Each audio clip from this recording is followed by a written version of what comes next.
जवाब होंगे। देखिए अमीश जी, अरे भाई क्या तरीका है ये? ओके ओके अमीश भाई मत होइए। ये तरीका नहीं है अमीश भाई, हम मत समझ। This is not the way. Amish भाई मेरा निवेदन है आपके बीच में बोलने बातें सुनी, आपने सुनी, बिल्कुल मैं पूछना चाहता हूं आपके पास 40 सेकंड अपने कंप्लीट योरसेल्फ। जितेंद्र राम मांझी जैसे व्यक्ति को एमएसएमई मतलब उद्योग से जुड़ा हुआ मंत्रालय देते हैं, तो क्या ये अपमान नहीं है जितेंद्र राम मांझी जी का कि उनको कहा जा रहा है कि आपके हाथ में झुंझुना है? क्यों? क्योंकि वो अति पिछड़े वर्ग से आते हैं।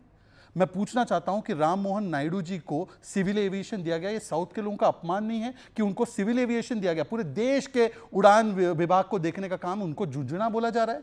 ये उनकी मानसिकता को दर्शाता है कि सामाजिक जन कल्याण हो चाहे गरीब कल्याण की नीतियों की तय करने वाली मंत्रियों को, मंत्रालयों को ये झुंझुना। और आखिरी बात, मैं कह रहा हूं कि एलओपी के पद पर कांग्रेस ने इनको पूछा तक नहीं, सीडब्ल्यूसी में रेजोल्यूशन पारित कर दिया कि हम अपना एलओपी बनाएंगे। ये होता है झुंझुना। वरना मुझे बताइए, आज ओडिशा के मुख्यमंत्री बने हैं मोहन जी, तो मोहन जी ट्राइबल समाज, हाँ मोहन मांझी ट्राइबल समाज से आते हैं, एक उप मुख्यमंत्री भी ट्राइबल समाज से हमारी परिदा जी।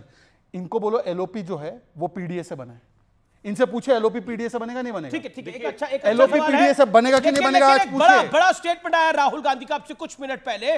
राहुल गांधी ने बोला कि अगर प्रियंका गांधी वाड्रा लड़ जाती बनारस से तो मोदी हार जाते। ये बहुत बड़ी स्टेटमेंट दिया है। शहजादपुरा वाला से सवाल है, शहजादपुरा वाला आप ही से सवाल है। मैं तो बोल रहा हूं कि राहुल जी से यह पूछा जाना चाहिए कि यदि उनको इतनी खातिरी थी कि प्रियंका जी इतनी ताकतवर उम्मीदवार है तो उनको चुनाव लड़ाया क्यों नहीं? मतलब राहुल गांधी ने प्रियंका वाड्रा का खेल कर दिया। ये तो मैं वही कह रहा हूं ना कि एक दूसरे को झुंझुना, कभी आम आदमी पार्टी कांग्रेस को, कभी राहुल प्रियंका को, कभी डीके शिव कुमार।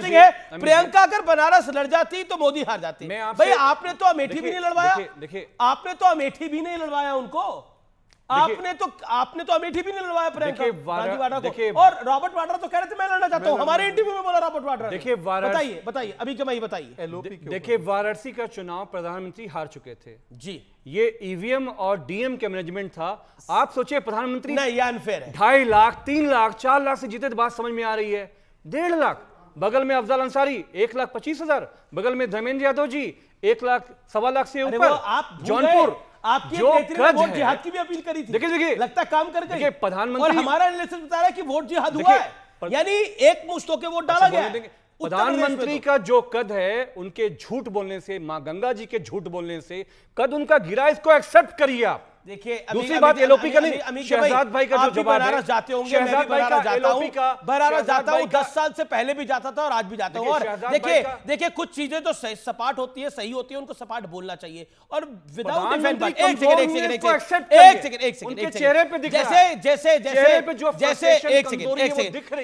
सेकंड अमीक भाई गिव मी 30 सेकंड्स। मुझे अमीक भाई अनफेयर है ये। अब आपने बोला, देखिए मैं भी बनारस जाता हूं, आप भी बनारस जाते होंगे, और सबने काशी विश्वनाथ का वो कॉरिडोर देखा है। क्या नरेंद्र मोदी ने कम काम किया काशी विश्वनाथ में? एक सेकंड काशी विश्वनाथ का कॉरिडोर सर आप बीच में बोले, अब अपनी बात को कंप्लीट कर ली। पूरा फाइनेंस का एलोकेशन समाजवादी पार्टी की सरकार में हुआ था। शहजाद तो तब कांग्रेस में, जिनको मालूम ही नहीं है, ये तो कांग्रेस में थे। चलिए ओके, प्रधानमंत्री जी ने नाम ले लिया, भाजपा में आ गए। चलिए क्या जवाब देंगे? मैं जवाब देता हूं। अरे आप काशी कॉरिडोर का फाइनेंस एलोकेशन जैसे भाई, अब ये स्टूडियो बाकी भी मेहमान है, प्रोफेसर अनवर पाशा आप ही के गठबंधन के हैं, विवेक श्रीवास्तव आप ही के गठबंधन के हैं। देखिए ऐसा है कि इनके यहाँ पे अगर ये स्थितियां हैं कि तीसरी बार चुनाव हारने के बाद अब काशी का एलोकेशन हमने किया है, तो बहुत जल्द हम देखेंगे कि मुख्तार अंसारी को छोड़कर, अतीक अहमद को छोड़कर जय श्री राम बोलने लगे। एक ही सवाल, एक ही प्लीज सर, मैं तो केवल एक ही रिक्वेस्ट करता हूं कि अवधेश पासी और अखिलेश जी दोनों मिलकर अयोध्या में जय श्री राम बोले और मंदिर जाए। अवधेश पासी को जब पूछा गया एक पत्रकार के द्वारा कि जय श्री राम बोल दो, जय सिया राम बोल दो, पटका पहना है, तो बोला मेरी विचारधारा नहीं है। तो मैं अभी अमीक जमाई जी, आप और अवधेश जी कब जाएंगे राम मंदिर जय श्री राम का नारा लगाने के लिए? बोल दीजिए। अच्छा, और काशी विश्वनाथ की आप बात कर रहे थे अमीक जमाई, काशी में, बनारस में कितना विकास हुआ है मुझे बताने की आवश्यकता नहीं है, कितना काम हुआ है मुझे बताने की आवश्यकता नहीं है। खुद बोलती है, तस्वीरें बोलती हैं, वहां का एयरपोर्ट की रोड बोलती है और बाकी सब तमाम चीजें बोलती हैं। क्या आपको लगता नहीं है, देखिए कहने सुनने के लिए नेतागिरी में अच्छा है कि वो फलाना वहां से लड़ता जीत जाता। देखिए चुनाव हो गए हैं, नरेंद्र मोदी बनारस के, काशी के सांसद हैं, 3 बारी के सांसद हैं, देश के प्रधानमंत्री भी हैं। ये कहने सुनने को अच्छा लगता, फलाना लड़ता तो जीत जाता। भैया आप लड़वा देते, किसने रोका था कांग्रेस पार्टी को? Who stopped Congress party? Amethi लड़वाते यार प्रियंका जी को, वो रॉबर्ट वाड्रा कह रहे थे मुझे अमेठी लड़वा दो, लड़वा देते। ऑल इन फैमिली डिसाइड तो किसी और ने करना ही नहीं है, परिवार ने तो डिसाइड करना है ना, तो फिर कर लेते डिसाइड। लेकिन पॉइंट ये है कि अमीक जमई, मेरा सब स्पष्ट सवाल आपसे ये है कि क्या आपको लगता है कि जिसे कहते हैं बेगानी शादी में कहावत है अब्दुल्ला दीवाना, उस तरह की स्थिति हुई है? नहीं, देखिए, देश की हम समाजवादी पार्टी सबसे बड़ी 2-3 अपोजिशंस में से एक है।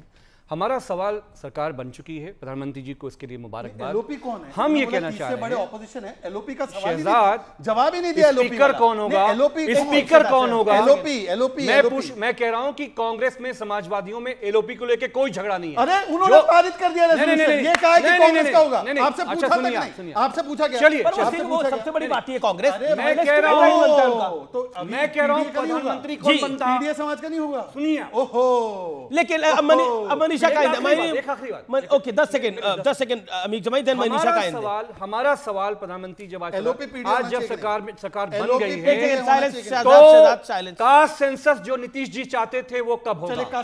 5,000 करोड़ का जो विशेष पैकेज बिहार का, आंध्रा का, वो कब होगा? अग्निवीर कब स्क्रैप होगा, ये आप बताइए। 100 दिन के कार्यक्रम में आपका क्या? ठीक है, मैं एक सेकंड, मनीषा काइंदे, शिवसेना एनडीए के घटक दल हैं, शिवसेना शिंदे गुट की मनीषा काइंदे जी। मनीषा काइंदे, आपके नेता का बयान में पढ़ रहा हूं, एकनाथ शिंदे गुट की शिवसेना के चीफ विप हैं श्रीरंग बारणे साहब कहते हैं कि चिराग पासवान, जीतन राम मांझी, एचडी कुमारस्वामी की पार्टी को कम सीटें मिलने के बावजूद कैबिनेट मंत्रालय दिया गया है और उनकी पार्टी के सांसद होने के बावजूद उनको इंडिपेंडेंट चार्ज का राज्य मंत्री दिया गया है। क्या आप लोगों की शिकायत है ये बीजेपी के साथ, बीजेपी ने आपके साथ अनफेयर किया है, या फिर ये चीफ विप साहब जो हैं ये खुद से बोल रहे हैं? देखिए, मैं आशा रखती हूं कि आप लोग मुझे बोलने देंगे और मेरी बात पूरी करने देंगे एंकर सहित। सबसे पहली बात यह कि माननीय एकनाथ जी शिंदे ने पूरी लगन से एनडीए का काम किया है और सभी उम्मीदवारों का काम किया। हमारे जो मित्र पक्ष है, अजीत दादा पवार गुट हो या बीजेपी, कोई भेदभाव नहीं किया। हम एक परिवार की तरह हमने काम किया है। और जहां तक सवाल माननीय एकनाथ जी शिंदे का है, तो वो कोई इस प्रकार की बार्गेनिंग में रुचि नहीं रखते। हालांकि कैबिनेट मिनिस्ट्री मिलता तो और खुशी होती, मगर हम काम जैसे खुद डॉक्टर श्रीकांत शिंदे जो बेटे हैं सीएम के, उन्होंने कहा कि मुझे कोई मिनिस्ट्री नहीं चाहिए, मैं पार्टी का काम करना चाहता हूं, पार्टी को बढ़ाना चाहता हूं। तो ये सब बातें हैं, ये होती रहेंगी, मगर काम करना है। और श्रीरंग बारणे जी भी 3rd टाइम के मेंबर ऑफ द पार्लियामेंट है, स्वाभाविक है उनको लग सकता है कि कोई अपनी बात एक्सप्रेस करे, ये बात रखने का अधिकार है, चाहे वो प्राइवेटली रखे या थोड़ा बहुत मीडिया में बोल दे, मगर फिर भी हम एनडीए के साथ है, पूरे डट के खड़े रहेंगे और कोई नाराजगी नहीं है। और हमें आशा है ये तो नहीं है कि इनमें से कुछ सांसदों की बात, इनमें से कुछ सांसदों की बात उद्धव ठाकरे के गुट से हो रही हो, कहीं ऐसा तो नहीं है? क्योंकि मामला तो वहां भी फंसा हुआ है ना। कोई बात नहीं है। और देखिए वहां उद्धव ठाकरे के गुट में क्या चल रहा है वो मुझे पता नहीं है। वहां की भी बातें आपके प्रसार माध्यमों के द्वारा हमें पता चल रहे, मगर ऐसी कोई बात नहीं। कोई भी खासदार, कोई भी विधायक हमारा उद्धव ठाकरे के पास नहीं जाएंगे।